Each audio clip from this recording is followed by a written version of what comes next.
కొడుకు పిచ్చి, కూతురు పిచ్చి, అల్లుడి పిచ్చి, కోడలు పిచ్చి, మనవల పిచ్చి వదిలిపెట్టు. అన్నిటికీ ముందు ఈశ్వరుణ్ణి చేర్చు. ఈశ్వరానుగ్రహం, ఈశ్వరానుగ్రహం. ఏమిటి నువ్వు సాధించేది? నా వాళ్ళు నా వాళ్ళు నా వాళ్ళని నువ్వు ఎవరి మీద పేరాశ పెట్టుకున్నావో వాడు నీ కొంప ఏ పాతికేళ్ల తర్వాతో ముంచేస్తాడు. నేను పరమ యథార్థం చెప్తున్నాను.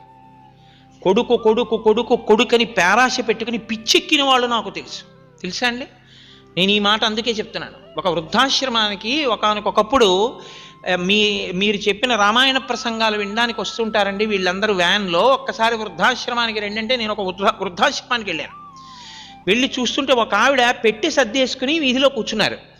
నేను ఆ వృద్ధులందరినీ పలకరిస్తూ అలా వచ్చేటప్పటికి ఆవిడ అన్నారు, నేనేం ఆవిడని అడగలేదు. ఆవిడ అన్నారు, అయ్యా నన్ను తీసుకెళ్ళిపోవడానికి మా అబ్బాయి వస్తున్నాడు ఇవాళ, అందుకని నేను ఇంటికి వెళ్ళిపోతున్నానంటే నేను పెట్టి సర్దుకున్నానారా. అమ్మ చాలా సంతోషం అమ్మా, ఇన్నాళ్ళు ఇక్కడ ఉన్నారు, మీ అబ్బాయి తీసుకెళ్ళిపోతున్నాడు